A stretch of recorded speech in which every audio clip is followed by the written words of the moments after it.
빛나니. 아 그죠? 지금 너만 빛나. 나머지 다 어두운데.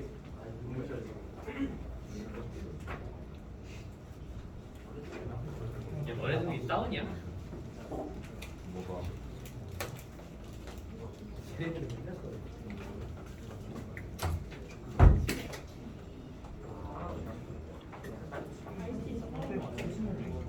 야.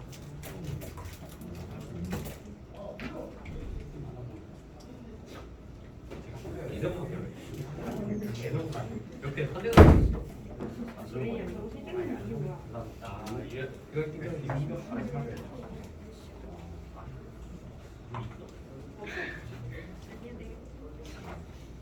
왜 그러는 거야? 아니 그래서 잘못 하네 잘못 쓰는데. 야, 아메리카노 사올래? 너 여기 아파? 자 페이지 65페이지입니다. 네.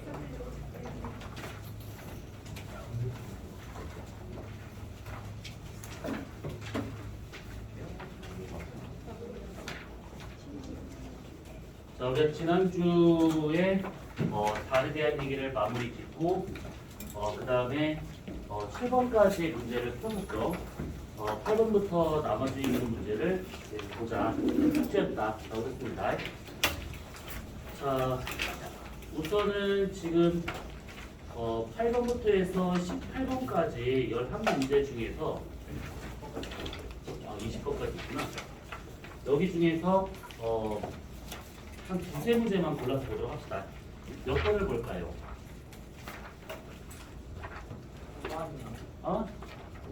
9번.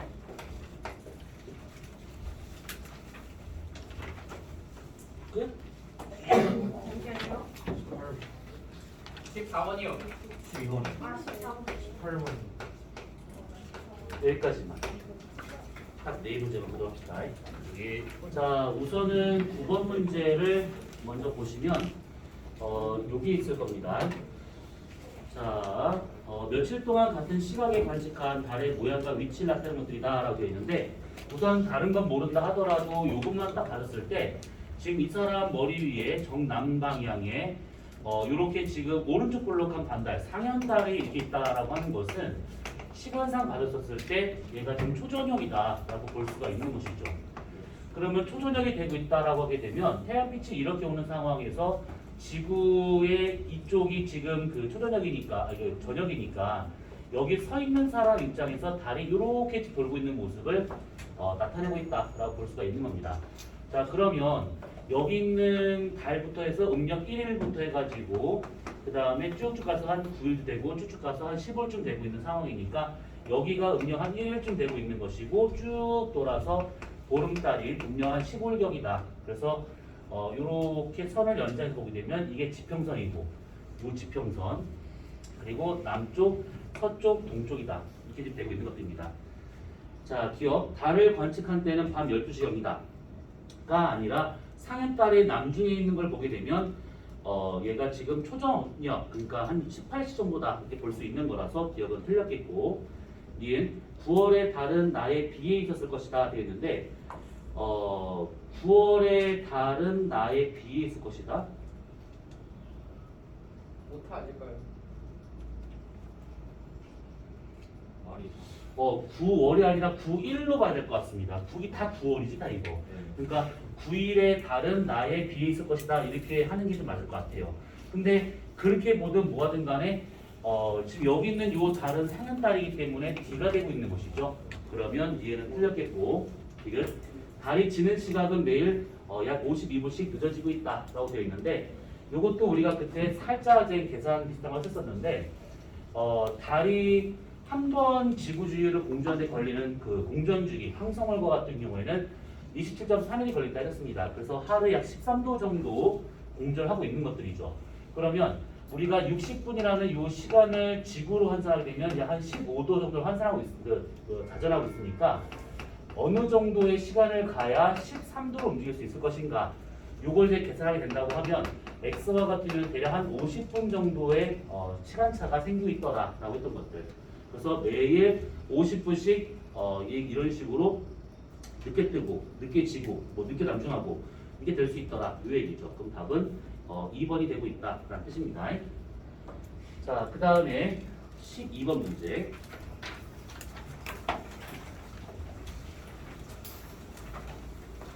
자, 12번을 보게 되면 태양, 지구, 달의 위치 관계를 나타낸 것들이다 라고 되어 있고, 그 다음에 그래프상으로는 이게 지금 태양과 달 사이의 거리를 나타낸 것들이다 라고 되어 있는데, 우선은 A처럼 태양과 지구 사이의 거리가 가장 멀 때라고 치게 되면 태양과 달 사이의 거리가 제일 멀 때, 그러면 달이 여기 있어야 태양과 달 사이의 거리가 제일 멀겠죠. 그럼 이때가 보름달의 그 달의 위상은 망이 되고 있을 것이고, B처럼 태양과 달이 제일 가까울 때 여기가 되기 때문에 달의 위상은 사기 되겠죠.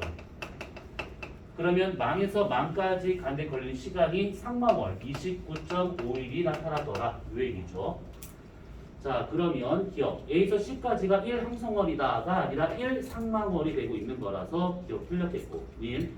A에서 B로 가는 동안에 달의 위상은 하연을 지날 것이다. 그래서 A에서 B로 간다면 망에서 사구로 넘어가기 때문에 여기쯤을 지나가고 있는 하연이 나타날 수 있는 것들이죠.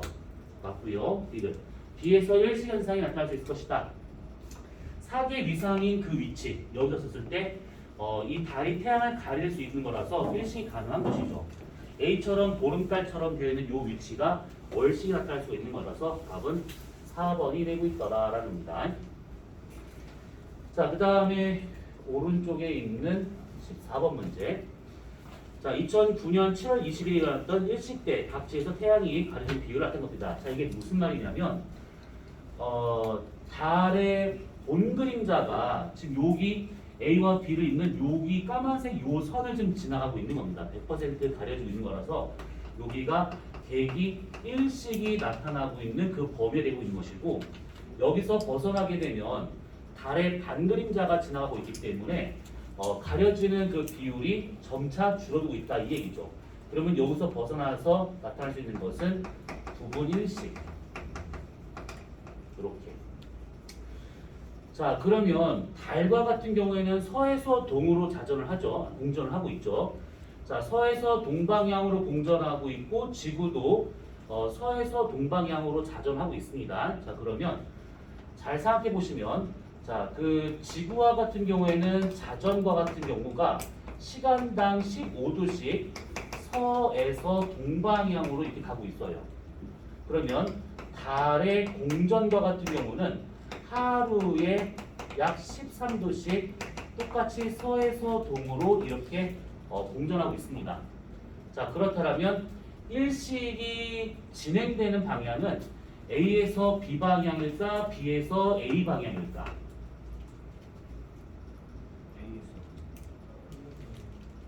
지구 자체가 더 빠른데? 무슨 말이냐면 이렇게 지구 붙고 있다 치고 얘가 이쪽으로 도는 것이 시간당 15도씩, 달이 이렇게 공전하고 있는 거 하루에 13도씩. B. A에서 B일까, B에서 A일까? A에서 B, B에서 A. 이거는 A에서 B가 되고 있는 겁니다. 우리가 그 시간당 가는 각도만 놓고 보자면 당연히 지구가 더 빨리 가는 것처럼 보입니다. 그런데 문제는 달과 지구 사이 거리가 38만 킬로미터로 아주 멀리 있다라는 거. 그래서 달이 찔끔 움직이잖아요. 그럼 그냥 훅 지나갑니다. 너무 멀리 있어가지고. 지금 저 형광등이 이렇게 있을 것인데 내가 만약에 이 칠판에 이 정도 거리 떠가지고 이렇게 손을 이렇게 움직이면 이 정도로 얘가 그림자 이렇게 움직일 겁니다. 근데 만약에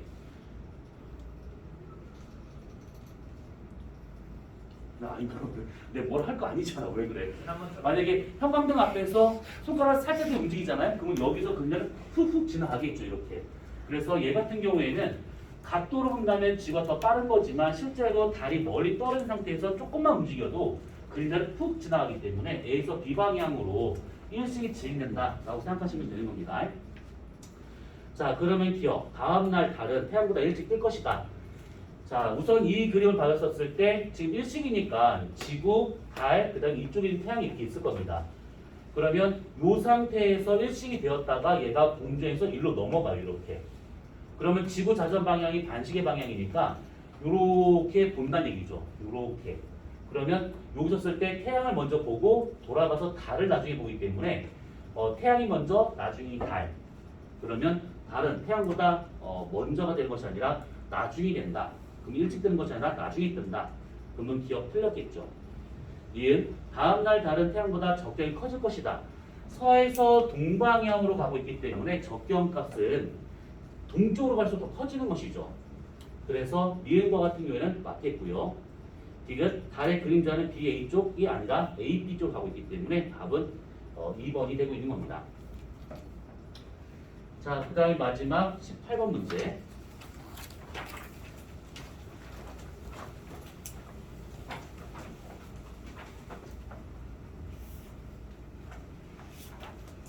자, 보시게 되면 지금 태양 방향이 밑에 방향입니다. 자, 그러면 달이 지금 공전하면서 이렇게 쭉 지금 지구가 달을 데리고 공전하고 있는 상황입니다.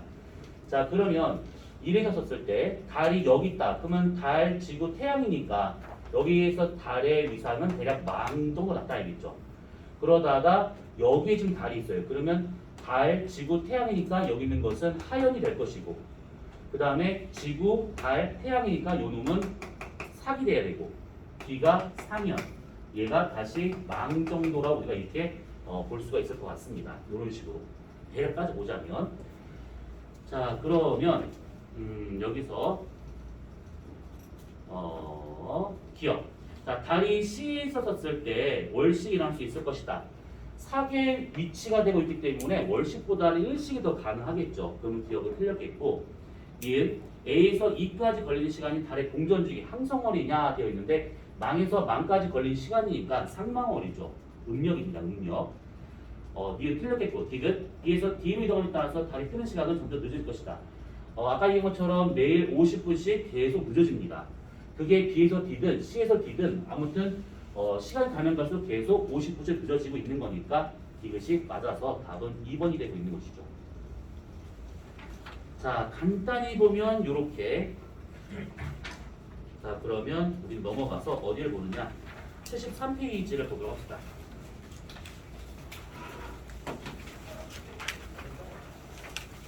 자, 우리는 지난주에 망원경에 대한 얘기를 살짝 해봤습니다. 그래서 뭐 분해능이 어떻다느니, 직광력이 어떻다느니, 이런 말을 했었는데, 아무튼 그거는 좀 참고 정도로 해주시면 될 것 같고, 우리는 그 뒤에 나와 있는 이 망원경은 그때 얘기했다시피 건너갈 겁니다. 이걸 우리가 지금 막 할 건 아니에요.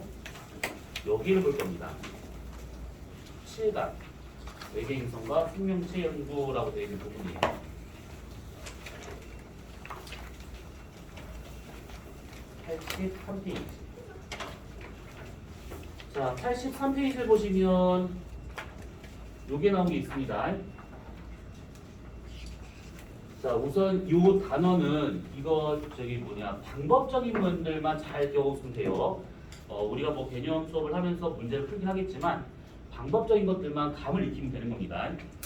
자, 우선 83페이지를 보시면 이제 생명체가 존재하는 행성지구라고 해가지고 생명 가능지대라는 말이 나옵니다. 생명 가능지대.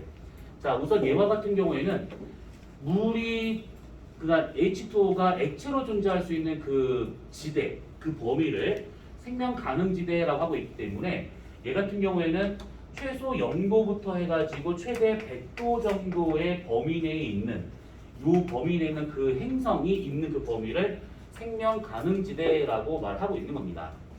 자, 그러면 그 밑에 나와 있는 그림을 쭉 보시게 되면, 자, 동그라미 1번, 물의 비율이 크다, 물은 극성이 뛴다, 이쪽 있는 거 한번 읽어보시면 될 것 같고, 화학에서 다 한번 했던 것들이니까 이거는 맞겠죠. 밑에 나와 있는 액센트의 물과 생명 가능지대라고 하는 그 까만색 그림, 그거를 좀 잘 봐주실 필요가 있습니다. 그 놈을. 자, 요 놈인데 방금 얘기했었던 생명 가능지대라고 하는 것이 이렇게 표현이 됩니다. 우선은 지금 이런 식의 그림이 나왔을 경우에는 항상 x하고 y축에 있는 숫자 스케일을 잘 먼저 보셔야 되는데 지금 이쪽 y축을 보니까 뭐 이렇게 있는 숫자가 쓰여 있습니다. 그냥 그런가 보다 넘어가요. 근데 이쪽을 보니까 뭔가 좀 다르죠. 요것이. 그래서 얘 같은 경우에는 지금 실제로는 이렇게 모양이 나오지 않고 원래대로 모양을 바꾸잖아요. 그러면 요렇게 생겨 있는 이런 모양입니다. 원래는. 근데 이렇게 생겨 있는 모양을 좀 줄여가지고 이쁘게 만든 게 요 놈이에요. 자, 그러면 요래 했을 때 생명 가능지대는 어떻게 나타나냐? 중심별이 얼마만큼의 질량을 갖고 있냐에 따라서 많이 달라집니다. 여기서 이 질량이라고 하는 것은 별의 광도를 결정지을 수 있는 물리량이 되고 있는 것들이죠. 자, 무슨 말이냐? 별의 종류 중에서 주결성이라고 하는 주된 별이 있습니다. 중심부에서 수소행용합할 수 있는 그런 별들을 주결성이라 하고 있는 것들인데 이 주결성이라고 하는 별의 광도라고 하는 것은 이 별이 갖고 있는 질량에 대해서 2에서 4승배에 얘가 비례를 하게 돼요. 질량이 얼마만큼 크냐에 따라서 지수가 2가 될 수도 있고 3이 될 수도 있고 4가 될 수도 있다는 거. 자, 어쨌든 간에 이 정도로 해가지고 이 별의 광도가 결정된다 이 얘기죠. 질량이 크면 클수록 광도가 크다 이 얘기예요. 자, 그러면 예전에 우리가 이 수업을 했었습니다. 별의 광도 L은 조용하고 다 조용해. 수업을 들었었을 거니까 이 수업을 안 들으시면 괜찮아요. 안 물어볼게요. 걱정하지 말고.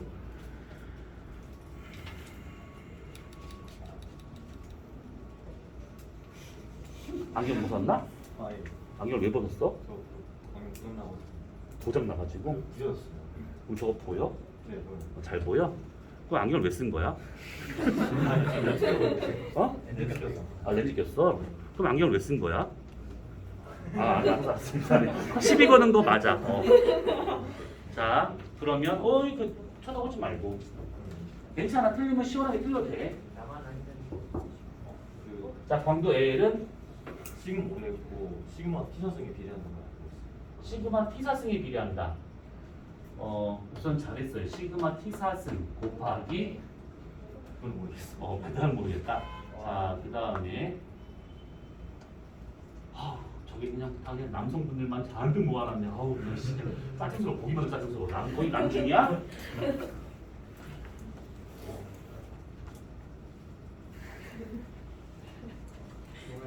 저는 이때 없었어요. 예.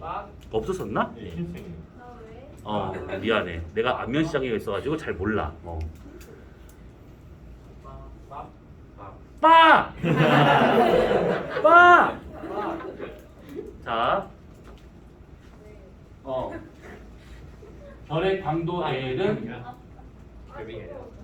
되게 쉬운 공식이잖아. F는 N만큼 쉬워. 크기는 막몇 아니 됐고 이거 말하라고. 됐고 그거는 이거 말해. 기억이 안 나요. 그대처럼 얘기할 거야?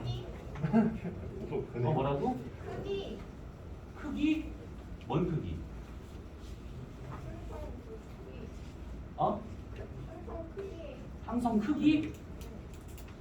아니 저거 T는 얼마 차이 안 나는데 그 크기가 막몇만 개씩 차이 나가지고 막.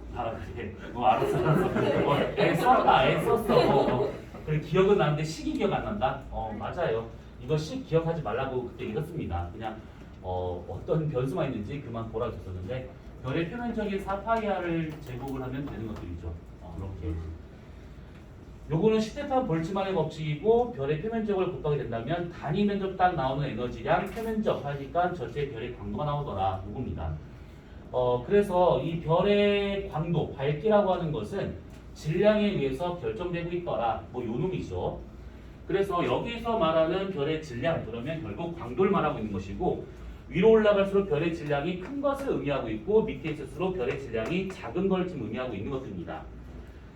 그래서 별의 질량이 크면 클수록 밝은 거기 때문에 나오는 에너지량이 훨씬 더 많아지게 돼요. 그래서 더 먼 데까지 에너지가 뻗친다 치면 생명 가능지대에 나타날 수 있는 거리가 이런 작은 것들보다 훨씬 더 먼 데까지 나타날 수 있는 것이고 이렇게 광도가 작으면 밝기가 좀 어두우면 얘가 되게 가까운 거리까지밖에 나타나지 않는다. 이 얘기죠.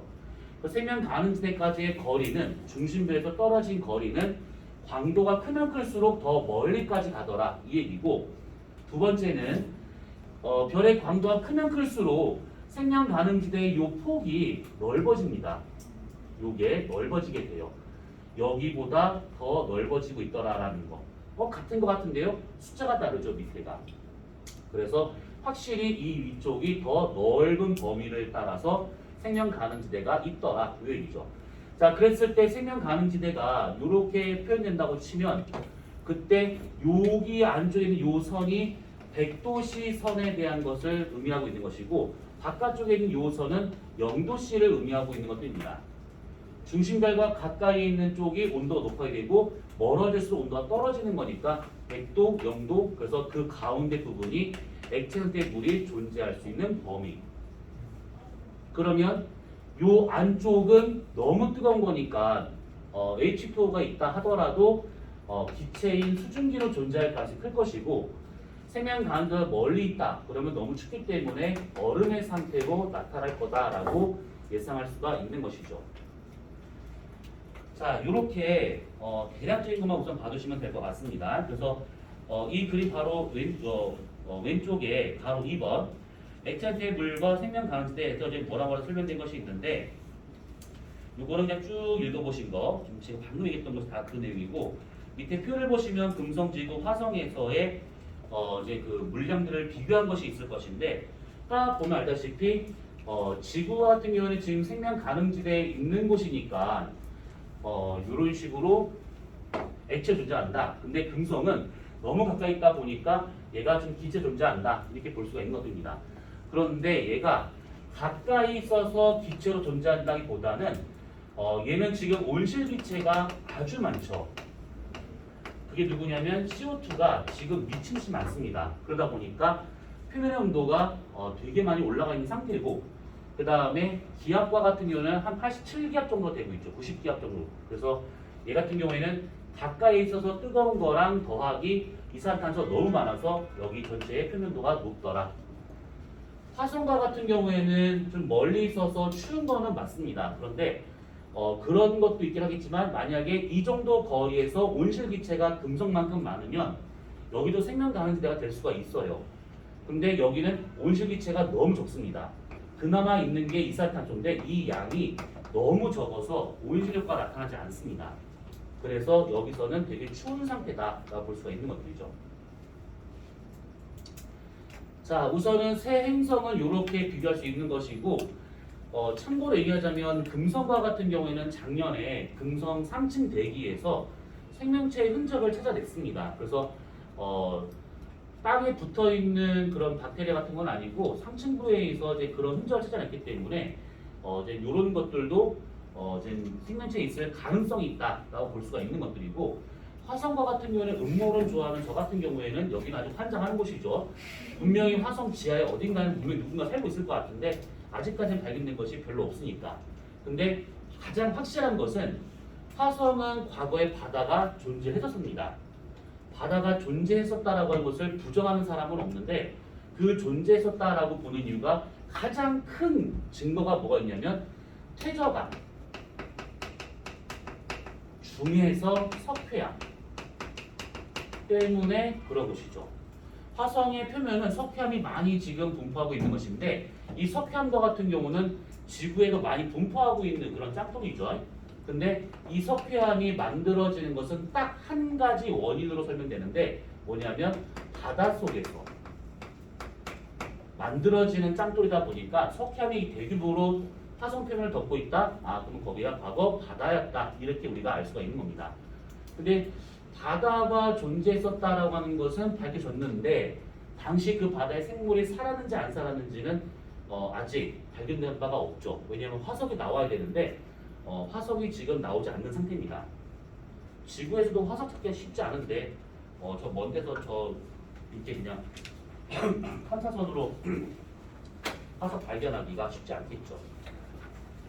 자, 그래서 우선은 뭐 이렇게 보면 될 것 같고, 자, 그 다음 페이지를 보시게 되면 생명체가 존재하기 위한 적합한 지구의 조건이라고 나온 것이 있을 겁니다. 자, 여러분들은 요거를 좀 잘 좀 받을 필요가 있어요.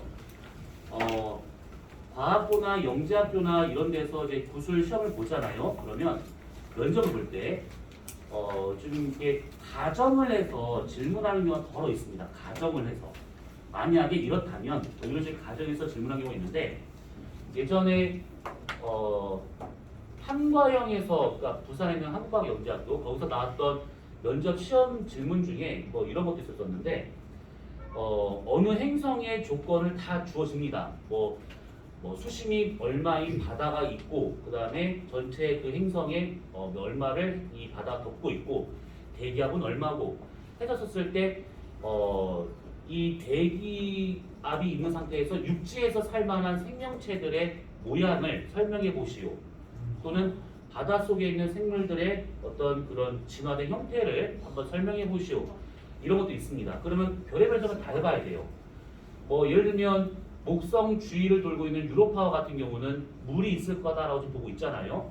얼음 두께가 뭐 학자들마다 다르긴 하지만 뭐 대략 한 100km 정도 되는 얼음이 유로파를 다 덮고 있습니다. 그래서 그 얼음층 밑에 지구보다 두세 배 많은 바닷물이 있을 거다라고 지금 보고 있는데 여기서 만약에 생명체가 있다면 어떤 형태일 것인가 뭐 그림을 그려 설명하시오 뭐 이런 것들. 그럼 별의별 생각 다 들어야 돼. 뭐냐면 우선은 첫 번째는 빛이 들어오지 않는 거니까 눈이라는 기관이 필요 없을 것이고 그러면 다른 기관이 좀 더 진화됐을 것이고 그리고 그 안에서 태양빛이 들어오지 않으니까 광합성이 나발이 이런 거 없겠죠. 그러면 뭔가 다른 방법으로 이 생명체가 살아갈 수 있는 것들을 생각을 해봐야겠지. 그리고 먹이 면에서도 지구처럼 이렇게 누가 누구를 잡아먹는 이런 상태일 것인지 아니면 우리 지구에서 실내에 있는 생물들처럼 또는 이제 지각 내에 있는 암석 내에 존재하고 있는 박테리아들처럼 만약에 유기물을 섭취하지 않은 상태에서의 다른 섭취 방법이 있을 것인지 아무튼 뭐 별의별 것들을 다 생각을 해서 얘기하면 되는 것들인데 그때 참신할수록 과학적 근거를 들어서 되게 좀 독특하다 뭐 이런 거를 하면 할수록 점수가 높게 주어지게 되는 겁니다. 그래서 이제 만약에 이런 식으로 나왔다 그럼 어떤 생명체가 존재할 수 있는 행성의 어떤 조건들을 한번 뭐 한 세 가지만 설명해 보시오. 그러면 뭐 태양빛이 있어야 돼요. 이런 좀 허접한 얘기보다는 이런 기본적인 것들을 갖고 조금 더 얘기를 하는 그런 상태라고 보시면 돼요. 좀 특이한 것들.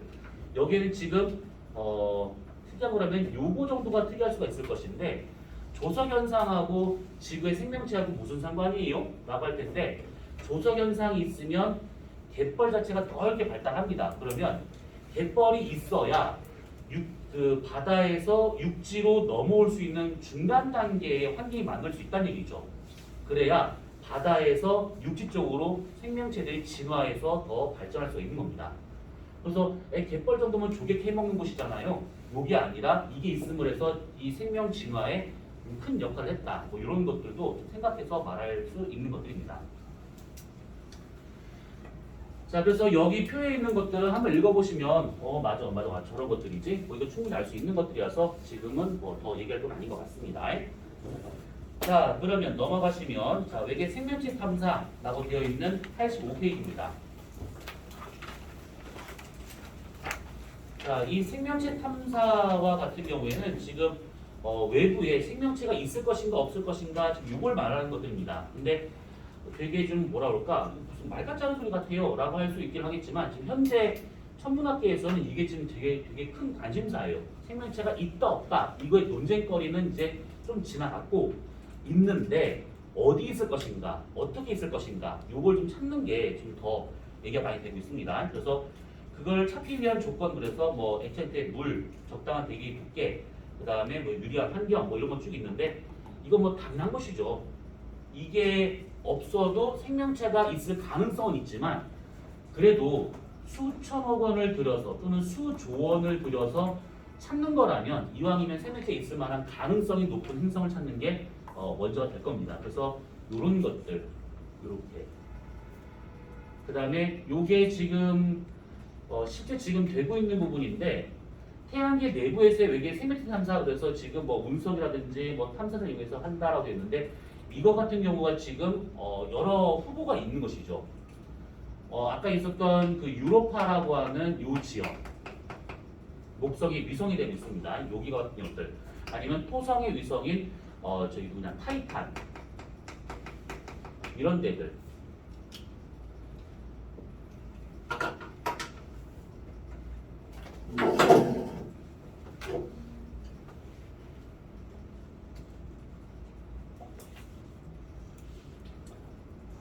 예전에 한번 보여줬던 것들인데 그래서 뒤늦게 오신 분도 있으니까 한번 다시 봅시다.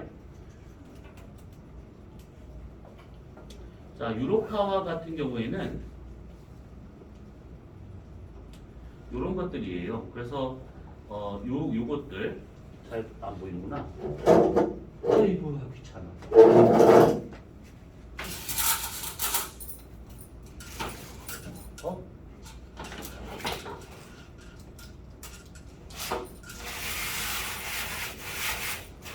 에이 진짜 미쳤네.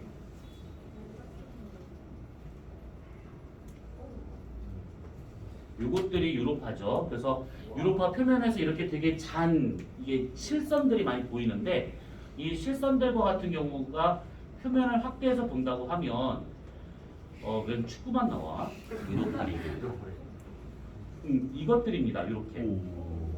그래서 확대해서 보게 되면 이렇게 두 줄로 좀 길게 뻗쳐 있는 이런 식의 경능선이 보이는데 그냥 볼 때는 그냥 실처럼 이게 되어 있는 거잖아요. 근데 저것은 지구에서 우리나라에 있는 산맥처럼 아주 높게 발달하고 있는 그 산맥들이 멀리서 찍다 보니까 저렇게 그냥 선으로 나타나고 있는 중입니다. 그러면 저런 선들이 왜 생기는가에 대한 얘기가 많은데 지금은 그냥 거의 다 정해진 것이 얘가 목성이 위성이다 보니까 목성과의 인력이 아주 강하게 작용할 겁니다. 그러면 유로파가 이렇게 있는 상태에서 목성이 이쪽에 있다. 그러면 이쪽으로 잡아끄는 크기 때문에 여기서 얘네들이 이렇게 쪼개집니다. 그러니까 표면에는 얼음이 이렇게 두 동강이 나는 이런 식으로. 그 상태에서 얘가 공전에서 돌아가잖아요. 그러면 얘가 반대로 얘가 좀 찢어지게 돼요. 그러면 반대로 찢어지면서 원래 찢어졌던 부분은 충돌하기 시작합니다. 그러면 그때 충돌할 때 찢어진 틈으로 물이 확 나오고 나오자마자 얼어서 쫙 넓게 된 다음에 충돌하면서 샌드위치 누르면 그게 뭔가 삐져나오는 것처럼 삐져나왔다가 쭉 갈라지면서 이 산맥이 두 개로 이렇게 갈라지는 겁니다. 그래서 이런 식으로 두 줄의 산맥들이 막 만들어지고 있다는 얘기죠. 그러니까 저건 결국 유로파 내부에 물이 있다라고 하는 것을 증명하고 있는 지형 중에 하나가 되고 있는 것들이죠. 자, 그래서 이런 것들이 있는 것이고 지금 내부 구조는 이렇게 생겨 있을 거다라고 추정하고 있습니다. 그래서 여기가 지금 그 얼음층, 그 지표, 여기는 밑에 있는 얼음층, 그래서 여기가 바다 이렇게 지금 보고 있는 것들인데 이 바다의 물의 그 양이 지구에 있는 바다의 2~3배 정도다라고 지금 추정을 하고 있습니다. 그러면 저기에 뭐 축구만 나와 이씨. 저기에 그래 위성을 차야겠구나. 그래서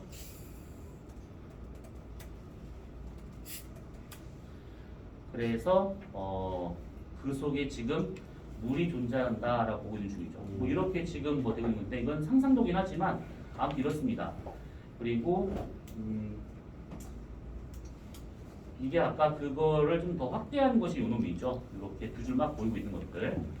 그리고 지금 대략 보면 이런 식으로 좀 되어 있다라고 생각되고 있습니다.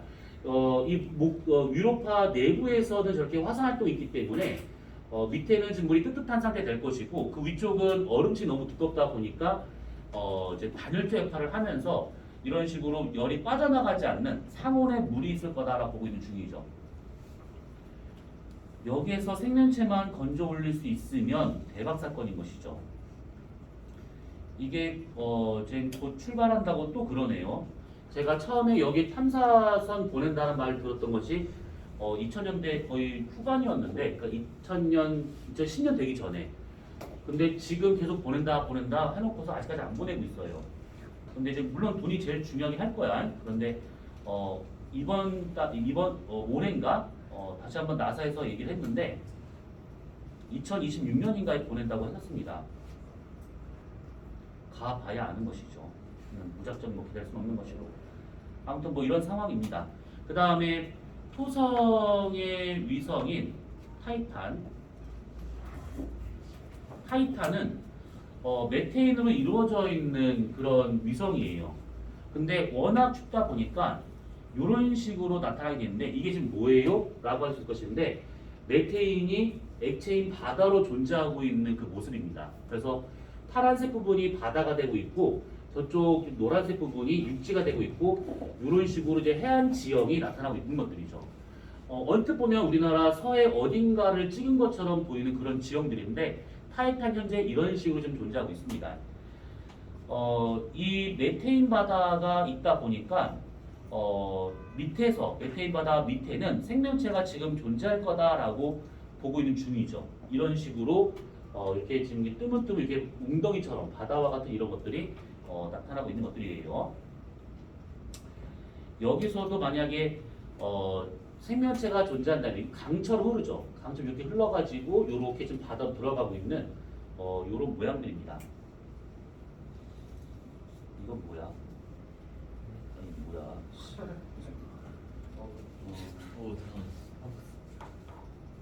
타노스에서 가는 거? 네.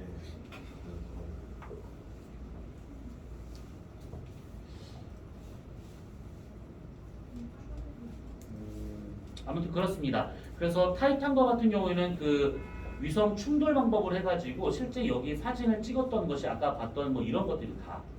그래서 요거는 됐고요. 여기서 좀 특이한 것은 뭐냐면 타이탄의 바다가 되게 넓은데도 불구하고 파도가 없다라는 게 좀 특이한 현상입니다. 그러니까 이게 액체의 바닷물이 울렁울렁 거리는 그 현상 없이 그냥 거울처럼 그냥 평평한 상태로 나타나고 있다라고 되어 있는데 뭐 이거는 뭐 여러 가지 가설이 있어서 이거는 뭐 지금 얘기하는 건 좀 그렇습니다. 자 아무튼 그래서 이런 것들이 되고 있다라는 얘기죠. 자 그러면 우리는 그 다음 페이지 자 이 교재의 마지막 내용이 될 겁니다. 다음 주에 다른 거 두 번째 걸 볼게요. 자 86페이지 외계 행성 탐사라는 내용이 나오고 있습니다.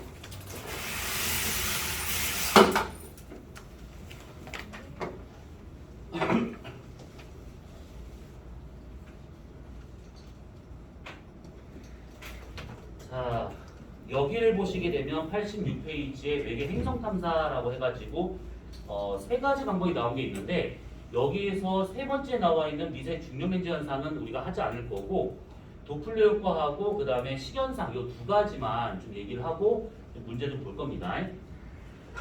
자 우선은 하기 전에 이런 게 있습니다.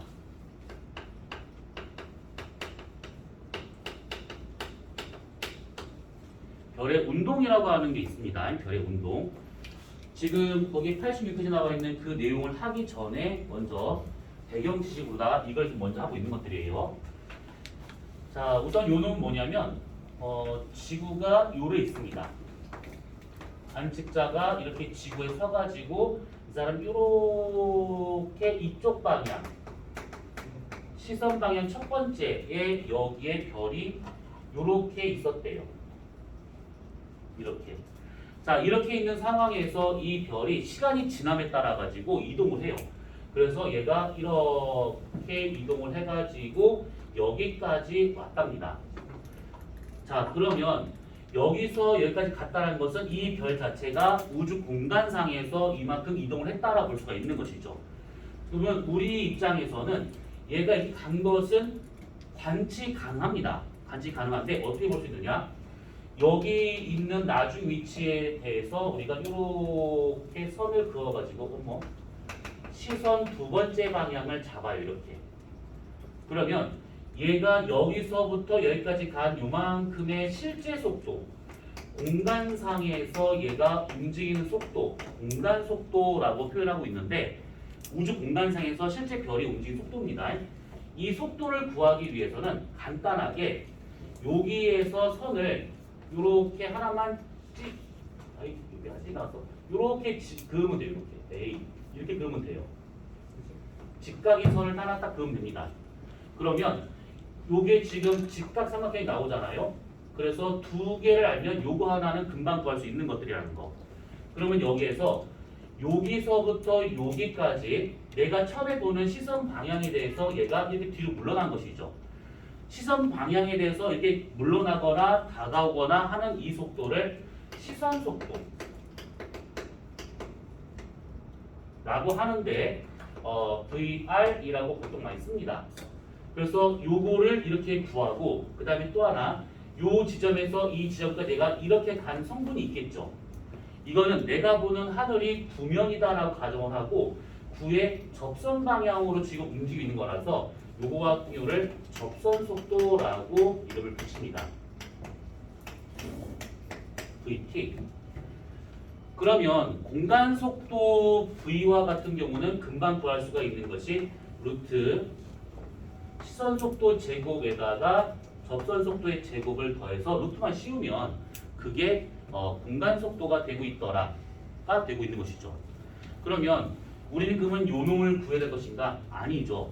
루체계지만 우리가 지금 하고 있는 것은 감을 익히는 겁니다. 방법적인 감을 익히는 거이거든요. 요거를 직접 구해서 막 산수해보고 막 이런 식의 문제가 아니라 이걸 어떻게 구할 수 있을 것인가 면접으로 만약에 물어본다 그러면 대답할 줄 아는 정도까지만 가면 되는 겁니다. 자, 우선 이 시선 속도라고 하는 것은 어떻게 구할 수 있는 거냐면 내가 보는 요 방향에 대해서 왔다 갔다 할 때를 말하고 있습니다. 내가 보는 시선 방향에 대해서 뒤로 물러나거나 앞으로 다가오거나 이런 일이 벌어졌을 때 그럼 얘가 뒤로 물러나거나 앞으로 오는 것을 도대체 어떻게 구할 수 있는 것인가? 만약 내가 얘한테 짱돌을 던져요. 그러면 짱돌이 여기 섰을 때는 아 작은가 보다. 근데 짱돌 날아가면서 얘 눈앞에 다가오면 갈수록 짱돌이 점점 커 보이겠죠 이렇게. 그러다가 커졌다 맞겠다 이런 생각이 들 겁니다. 그런데 별은 워낙 멀리 있기 때문에 다가온다 해서 커지거나 멀어진다 해서 작아지거나 이런 크기 변화가 없습니다. 그래서 다른 방법으로 구하는 것인데 이거는 도플러 효과를 이용해서 구하게 돼요. 도플러 효과. 들어봤죠? 물리에서. 자, 이 도플러 효과 같은 경우는 구하는 거는 우리가 막 시간딱 구하는 것은 아니고 대략적으로 받으시면 돼요. 요것만 따로 떼서 보도록 합시다. 자, 별이 이렇게 있는 상황에서 내가 이렇게 서 있었대요. 그러면 이 별이 이 위치에서 거리 변화 없이 그대로 나한테 빛을 보냅니다. 그러면 람다 제로라는 이 파장으로 나한테 어떤 빛을 보내고 있대요. 이게 고유 파장이죠. 자, 이 상태에서 만약에 별이 나한테 다가오고 있답니다. 그러면 파원과 나 사이의 거리가 가까워지고 있으니까 나중 파장은 짧아질까요? 늘어질까요? 도플러 거 배웠다며? 그래서 이럴 때는 만만한 게 남자야. 이건 들어본 적 있지? 있어. 다 조용히 해봐. 다 조용히 해봐. 자, 저 별이 관측자로 가까워지고 있습니다. 그러면 나중 파장은 처음 파장에 비해서 길어질까 짧아질까? 내가 뭐 대달고 물어본 거 아니잖아. 이지선다야. 아, 변화 없다까지 3자 쓴다. 아, 좀 그렇네. 설마 변화 없다면 죽어. 틀리면 안 되지. 틀리면 안 되지. 기회는 2번이야. 야, 이지선다에서 기회가 2번이래. 대박 사건이야.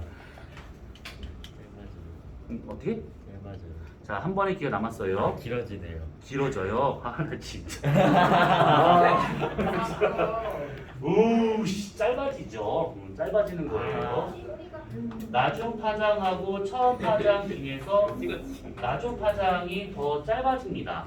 다 이렇게 쭉 눌리고 있으니까. 그리고 반대로 얘가 이렇게 뒤로 물러날 때는 파장이 나중 파장과 처음 파장 중에서 더 길어지는 상태로 이렇게 나타나더라라는 얘기죠. 자, 그러면 여기에서 오른쪽에 있는 것을 왼쪽으로 넘기면 결국 람다 마이너스 람다 제로는 얘는 음수가 된다라는 뜻이고 얘는 람다 마이너스 람다 제로가 양수가 되고 있다라는 의미죠. 그래서 요게 지금 파장 변화량이 결국 음수가 되고 있는 애들이고 얘는 파장 변화량이 양수가 되고 있더라 요겁니다. 자, 그러면 이거를 갖고 얼마만큼 빠르게 접근 후퇴하고 있는지를 우리가 공식과 딱 구할 수 있는 것이 후퇴 속도와 같은 경우는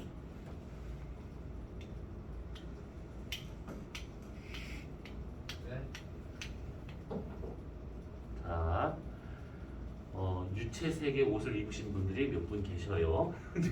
빠자 지금 긴장하고 있겠죠. 무채색은 괜찮아. 유채색만 생각하면 돼요. 퍼레니, 핑크, 보라보라, 막 노랭노랭 뭐 이런 것도 있어요 지금.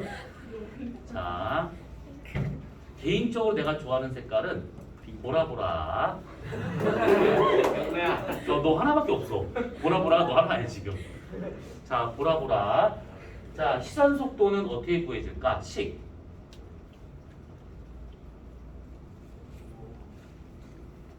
정말 배우면 끝이 없으면 안 됩니다. 끝이 있어야죠.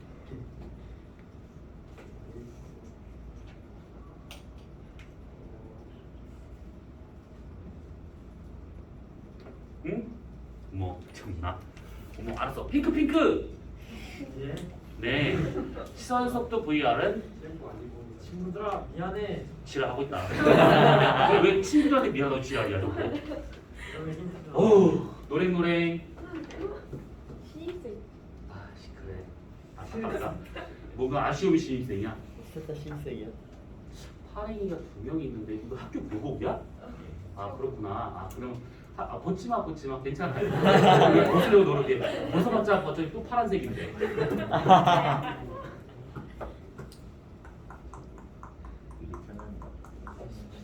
아, 신입생이 맞아. 그렇지. 신입생이라고 모른다는 거는 편견이야. 맞아. 신입생이 모른다는 편견이야. 들어본 적 있어? 처음이에요. 모르겠어요. 아, 알겠습니다. 우리 면박처럼 얘기했네. 잘 모르겠습니다. 기억이 나지 않습니다. 제가 기억입니다. 자, 그러면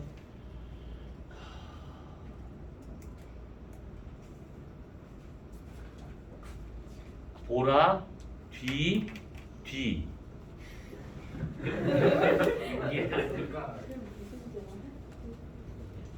자, 시선 속도 VR은 잘 모르겠습니다. 자, 나 이거 알겠다 하시는 분. 아무도 없어. 아, 괜찮아. 공식들도 괜찮아. 서준이 형. 람다 제로분의 람다 마이너스 람다 제로. 람다 제로분의 람다 마이너스 람다 제로. 곱하기 C. 곱하기 C. 아 그렇군요. 그래 몰라. 잘했습니다. 아주 잘했어요. 그래서 시선 속도라고 하는 것은 저런 방법으로 구할 수가 있는 것들입니다. 결국 이 분자값이 여기 나와 있는 요걸 좀 말하고 있는 것들이잖아요. 그래서 얘 같은 경우가 다른 거는 고유파자니까 변화 없고 광속 불변이니까 변화 없고 그러면 얘가 음수냐 양수냐 이렇게 우리가 따져볼 수 있다 이 얘기입니다. 그러면 이거 진짜 다 나왔어. 자, 넣어요. 괜찮아요. 넣어요. 자, 만약에 시선 속도가 음수가 나왔대. 이 별은 접근하고 있는 중이야? 후퇴하고 있는 중이야?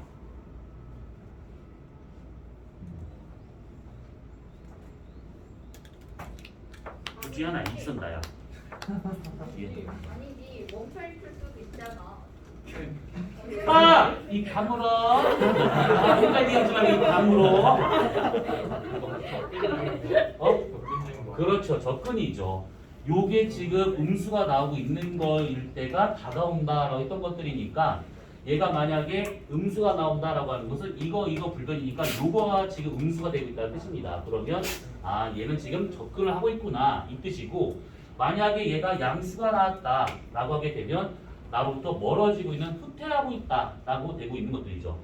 그러면 시선 속도가 이렇게 음수냐 양수냐 이렇게만 나올 건 아니죠. 0이 될 수도 있습니다. 0. 네, 알겠습니다. 자, 0이 나온대요. 자, 그럼 0이 나오는 경우는 어떤 경우일까요? 그렇죠.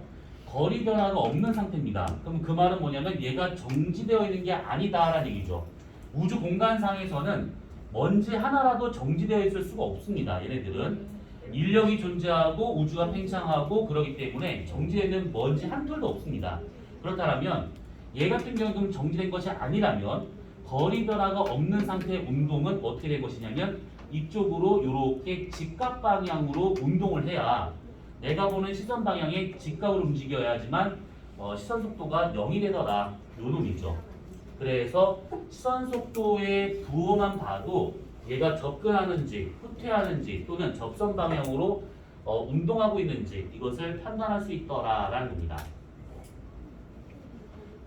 자, 시선 속도는 이렇게 구해져요. 그 다음에 접선 속도와 같은 경우에는 이거는 그냥 공식 정도만 그냥 어떤 한쪽에다 한 귀퉁이에 적어 놓으시면 돼요. 4.74 뮤 R로 구할 수가 있는데 여기서 뮤라고 하는 것은 뭐냐면 시선 방향 첫 번째와 두 번째에서 이루는 요만큼의 각 요것을 고유 운동이라 해가지고 그것을 뮤라고 씁니다. 얘 같은 경우에는 다리가 해마다 몇 초 정도의 각도로 움직이는가로 표현하고 있어요. 그 다음에 거리라고 하는 것은 얘가 관측자로부터 처음 위치까지 얼마만큼 떨어져 있는가 요걸로 해가지고 구할 수가 있더라라는 얘기죠. 그러면 시선 속도를 이렇게 구하고 접선 속도를 이렇게 구하고 해가지고 실제 얘가 얼마만큼 빠르게 움직였는가 이렇게 구할 수가 있더라라는 겁니다. 그러면 지금 이렇게 얘기한 것처럼 어떤 별의 실제 공간상에서의 속도를 구해보시오라고 하게 되면 이것을 이렇게 씩 들이대고 막 이렇게 구하는 것이 아니라 요것들을 이런 식으로 우리가 모양을 잡아가지고 얘를 구할 수 있는 방법은 얘하고 얘 두 가지를 알면 구할 수 있습니다. 이렇게 그러면 그럼 이건 어떻게 구할 거야? 아마 이거는 물어보진 않을 것이고 얘는 그럼 어떻게 구해? 그러면 물리적으로 설명을 조금씩 잘 하시면 돼요. 접근하고 후퇴하고 있는 거니까 파장 변화를 보고 구하면 되지 않을까요? 이런 식으로 너무 깊게 들어가도 잘못하면 마이너스가 될 수가 있습니다. 감점될 수 있으니까 그런 식으로 따져보시면 되는 것들이에요. 자, 그래서 이 별의 운동 중에서 우리가 지금 시선 속도하고 접선 속도, 공간 속도 세 가지를 얘기했는데 그 중에서 이 시선 속도에 대한 것들을 좀 잘 기억을 해주시면 되는 겁니다. 저거를 갖고 이거를 구한다라는 얘기예요. 질문. 선생님 저 교재에서 선생님 멀어질 때 몇 개씩 적색편이 멀을 때 적색편이지. 근데 이 교재 소색편이 나왔어요. 여기에? 네. 적색편이죠 이거. 아니요 그 글자에 이게 멀어지는 거죠 여기가. 네. 소색편이 아니에요. 적색편이. 근데 저기 교재 설명에 1번 마지막 줄에 행성이 멀어질 때니까 별은 다가오는 것이지. 선생님 맞아요. 자, 그러면 잠깐 쉬었다가 우리 저거 다음 별로 넘어갑시다. 이게 다